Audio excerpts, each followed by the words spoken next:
नमस्कार। आज हम लखनऊ की एक ऐसी शानदार जगह की कहानी जानेंगे जहां आर्किटेक्चर के कमाल और कई गहरे राज एक साथ बसते हैं।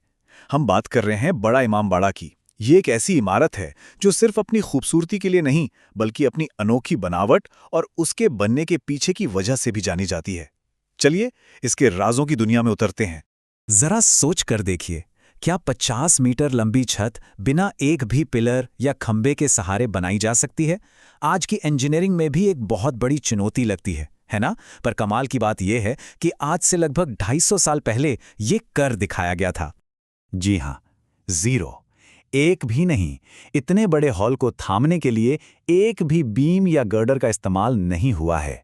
दुनिया के सबसे बड़े गुंबदार हॉलों में से एक आज भी बिना किसी मॉडर्न सपोर्ट के खड़ा है।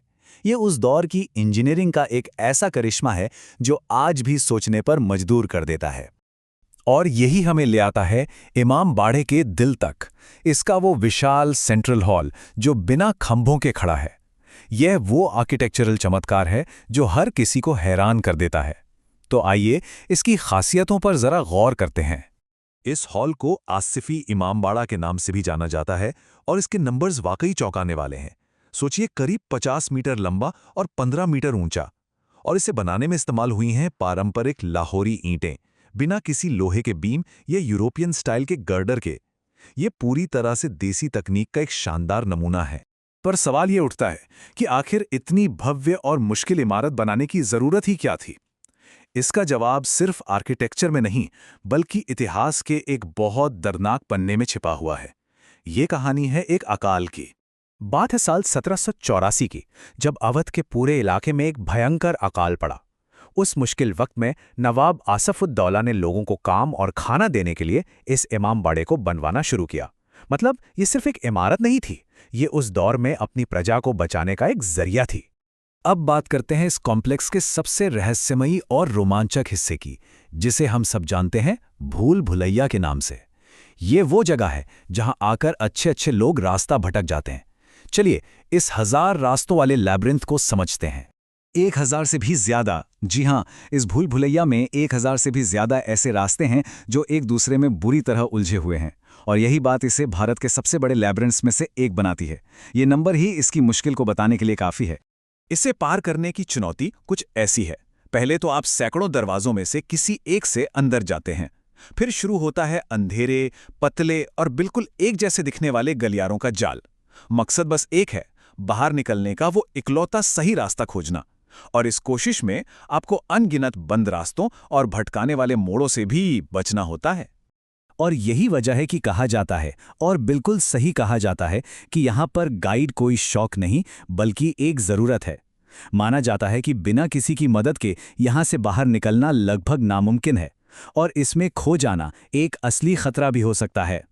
अच्छा, भूल भुलैया के इस जाल से निकलकर अब हम इस कॉम्प्लेक्स की एक और बहुत ही क्लेवर चीज को देखते हैं। चलिए शाही बावली की तरफ, जो कि एक पुराना सीढ़ीदार कुआं है, यानी कि एक स्टेपवेल। शाही बावली का डिज़ाइन तो कमाल का है। इसका एक नहीं बल्कि दोहरा मकसद था। एक तरफ ये पूरे कॉम्प्लेक्स के लिए पानी का एक पक्का जरिया था, तो वहीं दूसरी तरफ ये एक खुफिया सिक्योरिटी सिस्टम की तरह भी काम करता था। इसकी खासियत ये थी कि कुएं के पानी की सतह पर दूर से आने वाले किसी भी इंसान का अक्स दिख जाता था। मतलब एक तरह का अर्ली वार्निंग सिस्टम। पर बड़ा इमाम बाड़ा सिर्फ इतिहास की एक इमारत बनकर नहीं रह गया है। ये आज भी एक जिंदा और पाक स्मारक है, जिसका मजहबी और कल्चरल महत्व बहुत गहरा है। तो आखिर ये इमाम बाड़ा होता क्या है? असल में ये शिया मुसलमानों के लिए एक सभा हॉल होता है, जहां खास तौर पर मुहर्रम के महीने में इमाम हुसैन की याद में मातम और दूसरी रस्में होती हैं। और आज भी मुहर्रम के पाक महीने में ये विशाल हॉल इमाम हुसैन को याद करने वालों से भर जाता है। ये दिखाता है कि ये इमारत आज भी जिंदा है, और इसका मकसद सिर्फ एक टूरिस्ट स्पॉट होने से कहीं ज्यादा बड़ा है। तो चलिए अब तक की सारी जानकारी को फटाफट समेट लेते हैं और उन खास बातों पर एक नजर डालते हैं जो हमें इस शानदार स्मारक के बारे में हमेशा याद रखनी चाहिए। तो संक्षेप में देखें, ये बना 1784 में, बनवाया नवाब आसफुद्दौला ने। इसकी सबसे बड़ी पहचान क्या है? दुनिया का सबसे बड़ा बिना खंभों वाला हॉल। और इसे बनाने का मकसद दोहरा था। अकाल में लोगों की मदद करना और एक मजहबी जगह बनाना।